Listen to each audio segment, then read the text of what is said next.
बारामुल्ला में सामुदायिक लचीलेपन को बढ़ाने के उद्देश्य से एक सक्रिय पहल में जिला प्रशासन बारामुल्ला ने तहसील कार्यालय जेनगीर, एसडीआरएफ और नागरिक सुरक्षा संगठन बीएलए के सहयोग से सरकारी उच्च में आपदा प्रबंधन पर एक व्यापक मॉक ड्रिल सह प्रशिक्षण कार्यक्रम आयोजित किया। शुक्रवार को उत्तरी कश्मीर के बारामुल्ला जिले के माध्यमिक विद्यालय बोपी सोपोर क्षेत्र प्रिंसिपल जीएचएसएस भूमि और चीफ वार्डन सिविल डिफेंस बॉल डॉक्टर अनायत मीर की मौजूदगी में आयोजित इस कार्यक्रम में स्थानीय अधिकारियों, स्वयं सेवकों, विशेषज्ञों, पेशेवर, पीआरआई और छात्रों की समान रूप से सक्रिय भागीदारी देखी गई। कार्यक्रम की अध्यक्षता तहसीलदार जेनगीर जाहिद अहमद ने की और आपदाओं के प्रभाव को कम करने में तैयारियों की महत्वपूर्ण भूमिका पर प्रकाश डाला। प्रशिक्षण सत्र को वास्तविक जीवन परिदृश्यों का अनुकरण करने, प्रतिभागियों को आपदा प्रतिक्रिया में व्यवहारिक अनुभव और व्यवहारिक ज्ञान प्रदान करने के लिए डिजाइन किया गया था।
तरफ से एक टेंटेटिवली कैलेंडर जो सर्कुलेट हुआ है उसमें through the year mock drills को कंडक्ट करने के लिए हिदायत जारी किए गए हैं। ये जो डिस्ट्रिक्ट के अंदर पूरे तहसील्स हैं उनमें मॉक ड्रिल्स कंडक्ट करने के लिए हिदायत जारी किए गए और इंशाल्लाह मुस्तकबिल में ऐसे ही इंशाल्लाह हम मॉक एक्सरसाइजेस करते रहेंगे। हमारा मुद्दा और मकसद होता ये मॉक एक्सरसाइज में हमारा मुद्दा यही होता है कि आने वाले आफात के अंदर, चाहे ये जो आफात समावी हो या आफात अराजी, इसके अंदर रिस्क के इम्पैक्ट को मिटिगेट किया जा सके। सर, आपसे एक सवाल करना चाहेंगे। अक्सर आपके ऊपर उंगलियां उठती है कि फायर एंड इमरजेंसी का अमला वक्त पर नहीं पहुंचता है, क्या रीज़न है और क्यों ऐसा होता है? बिल्कुल सर, ये एक बात तो ये है कि जब भी बसा औकात लोग आग बुझाने की कार्रवाई में ये जो सर्व कर देते हैं, फिर जब वो नाजुक और अहम पीरियड उनकी हाथों से निकल जाता है तो फायर सर्विस को कॉल की जाती है। तो दिन के मामले में मैं यहाँ पे ये जिक्र करना चाहूँगा, दिन के मामले में लोगों को ये जहन नशीन करना चाहिए कि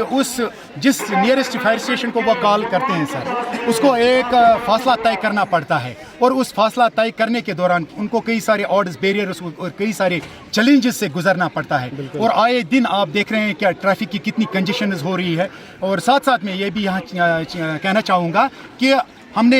खुद इस चीज़ का जायज़ा लिया है, उस चीज़ को खुद मॉनिटर किया है। जब भी फायर सर्विस की गाड़ी निकलती है तो आगे से जो कोई भी गाड़ी होती है ना, तो ये जो पब्लिक ट्रांसपोर्टर्स होते हैं वो किसी भी सूरत में जगह नहीं देते और कोई भी एक मामूली सी तवज्जो भी फायर सर्विस की सायरन की ओर मरकूज़ नहीं करते। हमारी अवाम उन्नास से अदबन गुजारिश है कि मुस्तकबिल में चलकर जब भी वो फायर सर्विस की गाड़ी को पीछे पड़ा देखते हैं तो उनको ये जहन नशीन करना चाहिए कि ये रेस्पॉन्डर्स है, इनको कहीं ना कहीं आग बुझाने की कार्रवाई में मशगूल होना है तो उन्हें जगह छोड़ना है। एक तो ये जो ट्रैफिक की कंजेशन होती है, दूसरी तो गलत पार्किंग की वजह से या लोगों ने आम जगहों पे, आम सड़कों पे तामीरी कामों में जो इस्तेमाल होने वाला मटेरियल होता है वो गैर ज़रूरी तौर पर जमा किया होता है, ज़ख़ीरा किया होता है। तो उस वजह से हमें दिन के मामले में कुछ समय लगता है सर। फायर एंड इमरजेंसी का कोई टोल फ्री नंबर है? टोल फ्री नंबर सर 101 है, लेकिन ये एक गैप मेंटेन करता है। लोगों को चाहिए कि हमने यहाँ पे आज deputy director fire and emergency services command Sopore की तरफ से मफाद आमा के लिए कुछ मफाद आमा के लिए जारी की गई कुछ आतिशदगी से मुतल्लिक सलाहकार हिदायत, उस मामले में हमने यहाँ इलाके जंगेर में आज बुमई हायर सेकेंडरी में इस मॉक एक्सरसाइज के दौरान वो पोस्टर्स भी उनके ये अंदर सर्कुलेट किए हैं। वहाँ पे डिस्ट्रिक्ट के फायर, ये जो हमारा डिस्ट्रिक्ट का फायर कंट्रोल है, फायर कंट्रोल सोपुर, जो पूरे डिस्ट्रिक्ट को सुपरविजन करता है, उनके नंबरात दिए गए हैं। उसके चलते वो उस आग पर कलील और कम मुद्दत में काबू पा सकते हैं, क्योंकि अगर उन्होंने 101 टोल फ्री नंबर करते हैं सर,